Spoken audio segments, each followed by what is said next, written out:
Hello and welcome. Today we're going to be taking a look at how to do a basic pixel stretch in Adobe Photoshop. We're starting out with this hip-hop young man making cool move white background. You can find it on freepic.com. And to begin with, we need to get into modifying our background so that we have a more square background itself. I'm going to go up to the top navigation, go up to Image, down to Canvas Size. With Canvas Size, right now my background is currently set for a black background. I can change this over to white so it maintains with the rest of the background from our subject. And I'm going to change my width to the same height. So 16.35, and I can click OK. And now we get our expanded background giving us a square to work with. Now that we have this set, we're going to look to select out our subject. To select out our subject, we can go either up to Select and click on Subject, or you could use the Object selection over on the left side navigation. Object selection, if I were to select over, I recommend clicking and dragging over top of the entire subject. That way it recognizes the entire area. And we'll see that the dotted lines get selected around the subject. It is not necessarily perfect. If I take a closer look, I notice that there are some issues where it might have missed part of the shoe, or it missed an entire shoe over on the left here. But going up to Select and Subject, it actually does a better job overall. Just a couple of little areas that I may want to touch up later on, but overall this did a great job of recognizing the area. So before I get into creating out a mask, I want to duplicate my background. Duplicate the background, I can have a layer selected, right click and duplicate layer, or click and drag it down onto the new layer icon, and it creates a new layer as well. But with this new background copy, I'm going to now add a layer mask. Because we have this selection of our subject, when I add a layer mask, it's going to automatically create that layer mask, blocking out all the excess area around the subject. And if I were to hide my background layer, you see that we have a transparent background behind our subject itself. So with the pixel stretch, we're going to be taking a look at two variations. The one is more of a cylindrical variation, mock-up, taking article of his clothing, wrapping it around from down to his hand all the way up to his feet. And then we'll take a look at how we can create a transition that is more linear as well. So to begin with, we're going to go back over to our subject, not on the layer mask, but we want to need to be on the subject. I'm going to go over to our rectangle marquee tool. Rectangle marquee tool, second tool, left side navigation. I'm going to look to grab a large section of this subject, starting up towards his left forearm. I'm going to click and drag to create out a long line where it's showing me various colors within between this selected area. So I'm going all the way down to the corner of his yellow on the jersey, all the way up to the forearm on the top. With this area selected, I'm going to hit Control C, Command C, Command V, or you can just simply hit Command J. Because the area was selected, it actually creates its own separate layer. So if I'm looking at it, it just gives me this linear shape representing the area that we had selected. Command J is very useful in just quickly making the copy without having to go Command C, Command V every time, or Control C, Control V. With this area selected, I also want to incorporate some of the shoe area as well. So I'm going to look to get a selection from some of his pants as well. And just to make sure that I have the correct area that I've selected, I'm going to go back into this layer 1. I'll call it pixel 1. I'm going to hit Command T. Command T allows me to get into stretching out a shape. We have to hold down Shift to be able to distort and stretch the shape. I'm going to make sure to go all the way out to the edges. And you can go a little bit past. We'll talk about cropping down the area so we don't have any excess area. But I really want to make sure it stretches all the way across. When I hit Enter, you see that it smooths out overall. We have a good transition of the color and the going left and right. And it's nice to have the little breakup of darker tones of blue or the yellow breaking up sections, We're also going to incorporate, again, a second element. I'm going to go up to the top of his foot area, and I have to go back to the layer of the subject. Again, I'm going to click and drag just to get another element of color where it goes from white into black into this navy blue. So again, I can hit Command J, makes a new separate layer, and again hit Command or Control T. I can hold down Shift, pull this outward, and again extending it past the actual shape so it reaches all the way to the edge with full color. And then I can hit Enter to place it. And I'm going to look to combine these two pieces. If there's any areas that I'm not satisfied with, I can always look to mock some areas up. I don't like how this white is coming off on the edge, so if I do want to cut this out, I can go over to this layer, use the rectangle marquee tool, and simply draw over that area I don't want, and just hit backspace, and we've cut that area out. Now when I slide this area back down, it's a little bit cleaner, smoother, and transitioning from the brown into the navy blue. I'm going to look to combine these two layers. I can go over to the Layers panel, select on both, hold down Shift if you need to select on two, or hold down Control. Then right-click, and I can hit Merge Layers. With them now merged, I'm actually going to flip this upside down because I want to have the white on the outside of my subject. So I'm going to go over to hit Command T, and I can right-click and flip vertical.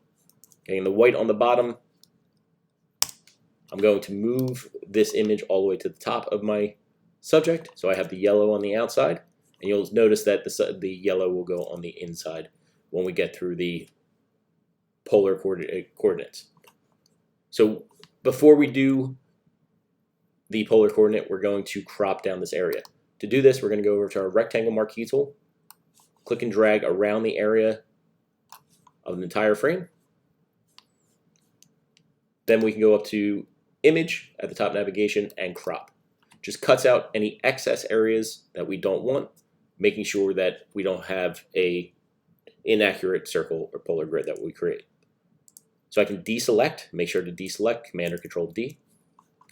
Then with our pixel layer selected, we're going to go up to Filter, down to Distort, and you're going to click on Polar Coordinates. With polar coordinates, I can zoom out just to see what it looks like. And you can see that I have the white on the outside. This will match up well to our feet. And we want to make sure that we have rectangle to polar selected at the bottom of this panel. So when I click OK, we get that circle. I'm going to look to move this layer underneath of our subject's layer mask. And then we're going to scale it up. Command or Control T. I can click and drag it, and I'm going to look to line it up first at the top edge of my left shoe, and then pull it down to my hand at the bottom. You notice that our feet don't necessarily line where it reaches all the way to the top edge. If we want to get into distorting this shape, I'm going to right-click and click on Distort. This will allow me to grab a corner, pull in a slight edge, where I can get the shoe lining up better to the outside of our polar grid. Again, at the top edge, just pulling it so it aligns a little bit more accurately down on the bottom.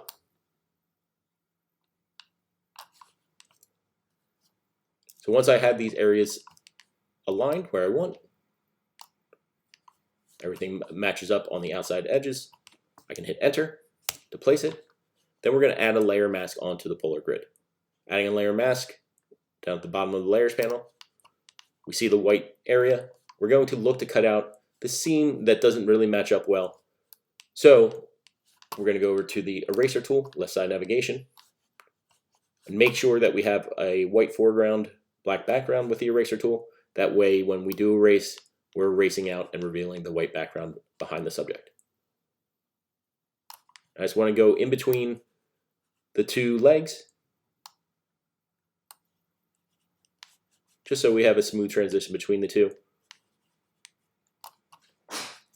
And we see that we have a very good now transition that picks up the elements of the white all the way around to each foot. Then we're going to look to select out our subject from the layer mask background copy. I can hold down Command or Control and click on the thumbnail, and we see that the dotted lines appear around the outside of the subject. The reason why we're doing this is we're going to create a shadow that's going to sit behind the subject. Now that I have the area selected, I'm going to add a new layer and use the paint bucket with a black foreground and click inside to fill it in with black. Once the area is filled in, we want to deselect. We're going to use this as a shadow, so we need to blur it out. But to really blur it out and kind of see what it looks like, I'm going to drop it behind our background copy, and we're going to go up to Filter at the top navigation, down to Blur, and Gaussian Blur. Gaussian Blur just softens up the edges overall. You see that the shadow does apply outside of the area of the pixel stretch, but we can get into erasing that in a short bit. With my radius all selected out, I can click OK.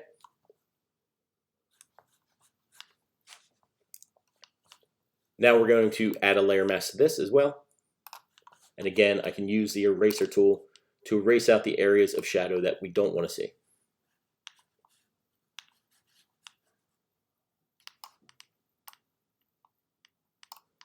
If there's any additional areas that we want to clean up, just take your time, be very selective in your area. If I want to get it right around the edge of the circle, I can hold down Command, click on the actual thumbnail of our circle, invert my selection, and then erase out the shadows that I don't want to see on the edges of that circle. Now I can deselect. If you want to do any additional elements, we could always blur out some areas or darken up some areas just to create some more variety. Or if I wanted to add a shadow, I could add a new layer. And I'm going to go over to my elliptical marquee tool, and we're going to look to draw out a very long, narrow oval shape that can sit down below the circle. I'm going to fill this in with black, use the paint bucket, click inside the area, deselect, go up to Filter, Blur, Gaussian Blur, soften it up to where you feel it looks like a shadow underneath the object. Right now it's a little bit strong, so I may want to drop the opacity. Over in the Layers panel, I can just drop this down to about 45%, and then move this layer underneath of our circle shape. So we get a nice shadow around the subject, and this is a basic concept of what we can do with the polar coordinates of stretching out a subject. If we wanted to get into another variation of creating out a polar or creating out a linear grid, what I'm going to do is start with a new document. Let me save this just to have a new name.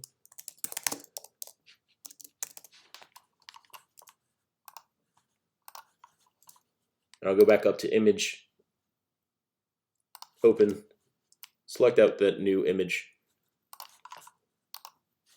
If I'm starting from the same idea, I'm going to expand out my document a little bit further this time. I go up to Image, the top navigation, Canvas size. This time I'm going to push up my width to about 20 pixels, or 20 inches.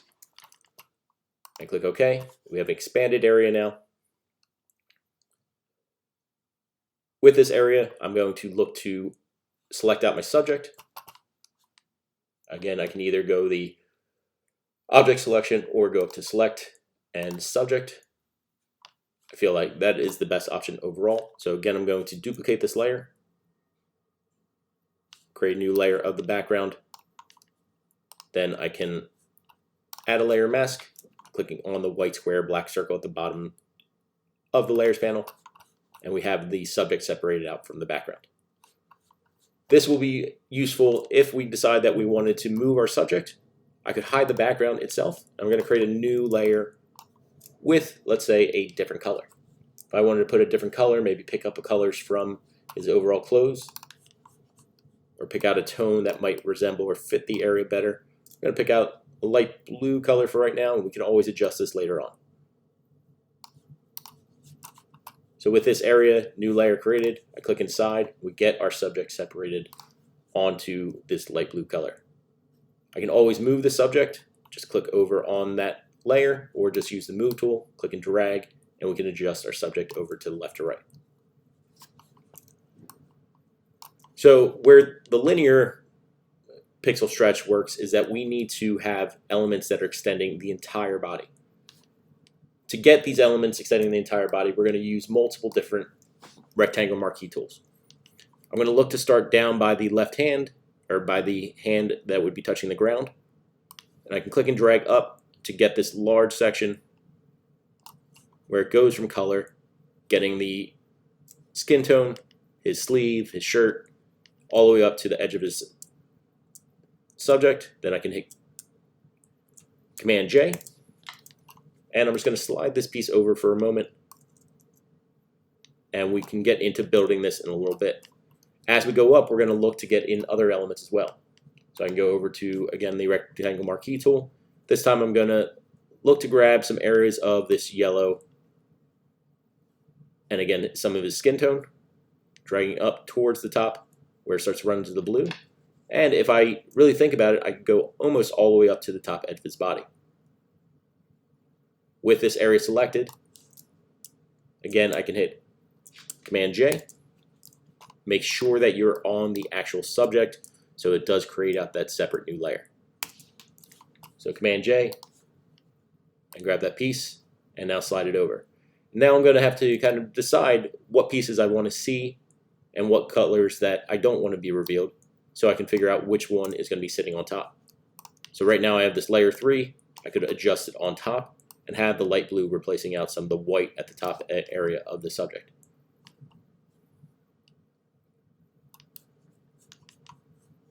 Any other areas we can get into looking? I want to bring in a little bit more of a skin tone down on the bottom of our image. Just select out over an area. Again, go back to your subject, Command J.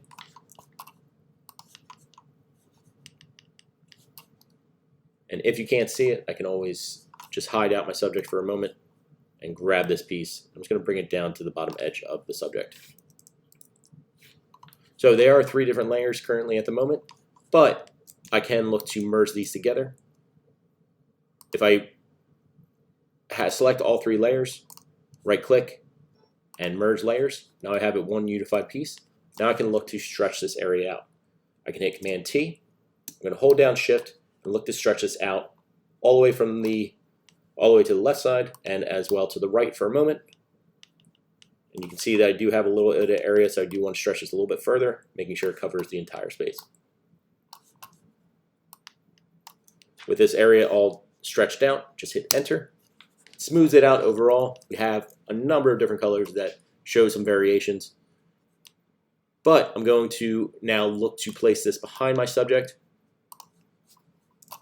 and we can scale it down to fit our subject better. Bring it down to the edge of our subject.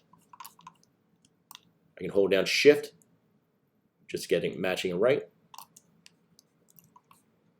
A couple areas I do want to make sure I clean up before I do any modification later on. But now we can get into distorting the shape. If I really want to get into distorting the shape, first I want to hit Enter, and we do want to get into cropping the area out.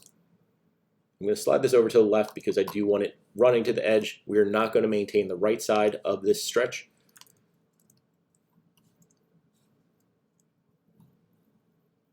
So with this all set up, you can see that the colors start to align to our subject to the overall area. If I feel like there's areas that maybe I could have really brought in some of the yellow down the bottom edge of the sleeve, or brought in some light blue of this area, we can always look to add in other elements as well. So if I decide that I wanted to select out some of the yellow of the shirt and bring in this down to the bottom edge of the shirt, I'm going to select out the area that I want, go back over to my subject, Command J.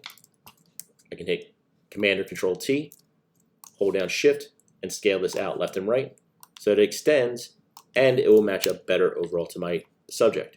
I need to bring this layer down to below my subject. We can see that it runs into this shirt very well now. So now that I have this, I can select both this layer 4 and 3, and again right click and merge layers so they become one. Now that I have this area modified, we want to crop out the additional area that we don't need outside stretching out the subject.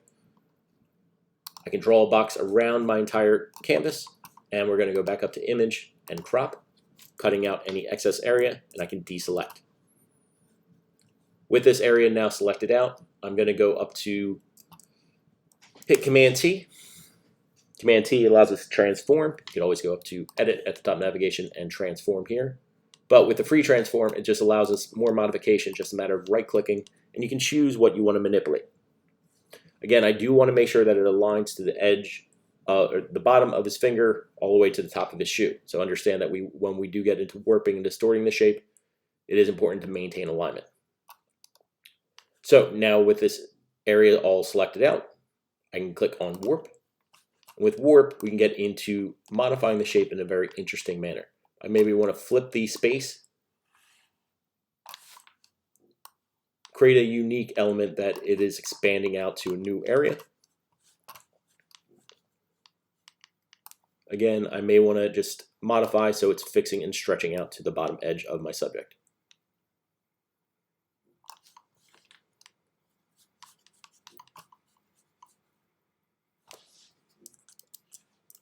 If I want it further, I can bring elements further out, but we're just trying to show how you can create some cool effects, something unique and different that will make your subject stand out in a unique way. So if I don't like a certain aspect, I can just get into modifying, changing the shape so it still fits the overall space. I can also look to bring in some area, bring down some areas, match the colors a little bit better.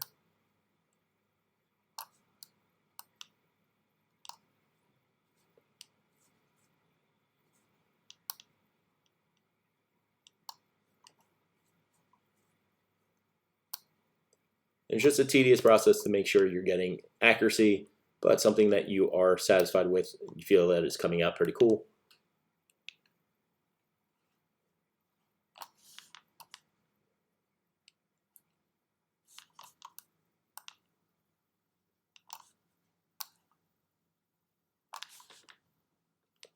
So once my colors match up a little bit better, everything relatively connects in some way of how the color combinations work.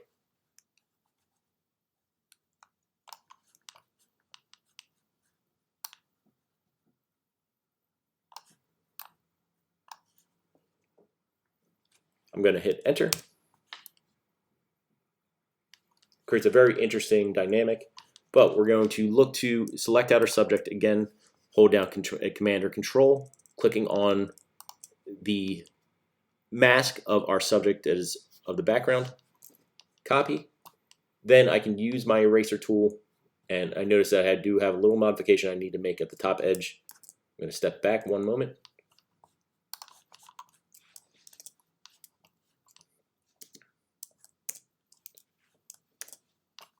Just tweak this little area over on the top right side so the feet match a little bit better. There we go. And again, just hit enter to place it. Now I can, again, add a layer mask onto my layer 4. I'm going to select out the subject on our background copy. Holding down Command and click on the subject, we get that area selected.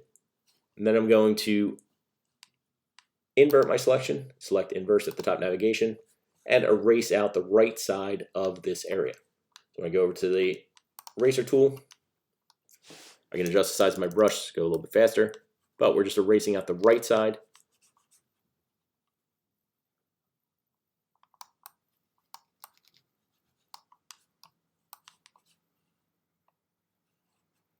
Up to the top edge of his feet.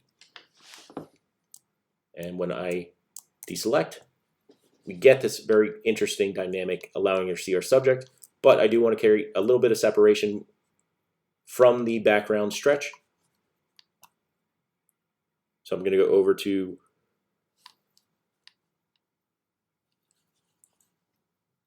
the actual image, the background stretch.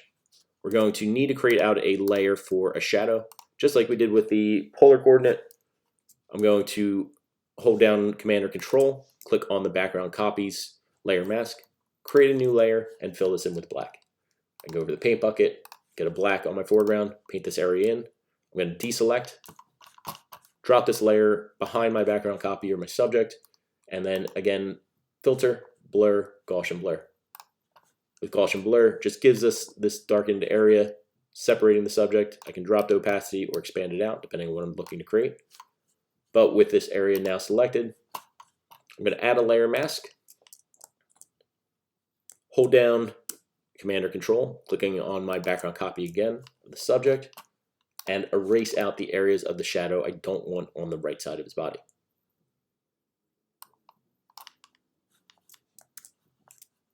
Make sure that we're inverting this selection. You go to Select, Inverse, and then I can start erasing out the area of the shadow on the shadow layer.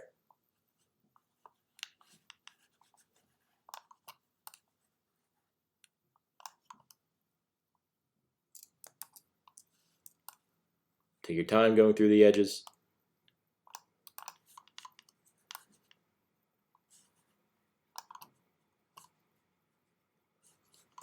Again, I can always switch over to selecting out around the area. This time, again, I'm going to invert my selection and erase out the top edges of the shadows that I don't want to see on the top and bottom. Again, I can deselect. Now, if we want to create a little bit more dimension or a little bit more interest on these pixel stretches over on the right, I'm going to look to use my pen tool to select out an area in which I can start adding in a shadow.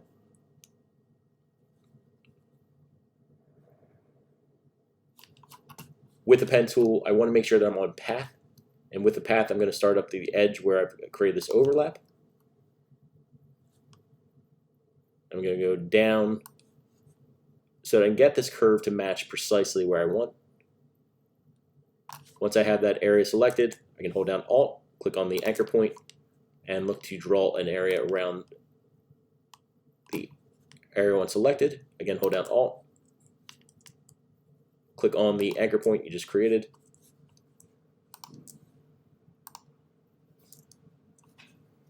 And because I have this area selected, I'm going to go to Selection at the top navigation, click OK. We have this area overall. I'm going to go right onto the actual image of our pixel stretch.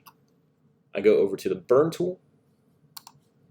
With the Burn tool, I can adjust the size of my brush, make it go quite large. I'm going to make sure that my hardness is down. My range can choose a midtones just because it's relatively in the middle. And when I click and drag through it, it will start to darken up this area to create some dimension. If I switch to the highlights, you'll see that it will start to affect the lighter areas a little bit better, and we get this shadow effect. But you're going to have to jump between the different ranges because we have lighter colors and darker colors happening inside of the same section. But I'm not going all the way out to the edges. I just want to create a blur that's going to create some dimension over in the section. And the reason I constrained it to this selected area is just so we're not affecting the overall area over here. So I can deselect. If I want to create any other type of dimension or create another type of shadow, again, I can always use the pen tool to draw out an area of a shadow that I may want to have. This time I'm going to do it over to the top left here. Hold down Option, and I can click and drag over the area. Just going down to the edges so it expands around the entire area. Back on the subject, I'm going to click on Selection, click OK, so we get the dotted line appearing, and then back to the Burn tool. I can start to darken up the top edges, not going near where it ends, just so we're not seeing any abrupt lines. But I'm going to switch over to midtones so we can darken up this section and see a little bit more variation. So if I go down to highlights, again, just going through the different variations so we're seeing multiple colors happening on these sections. I can deselect. If I decided to, I could always add in highlights as well. I go over to the Dodge tool instead of the Burn tool. Just click and drag over some areas, just adding in some flare. If you don't like it, just always hit Command or Control Z, undo. But you can really see how we've created a very interesting dynamic of seeing the subject in a new presentation. taking one simple image and turning it into something entirely different. So I hope you enjoyed the pixel stretch, and I hope you can enjoy experimenting with what you can create. Have a great day.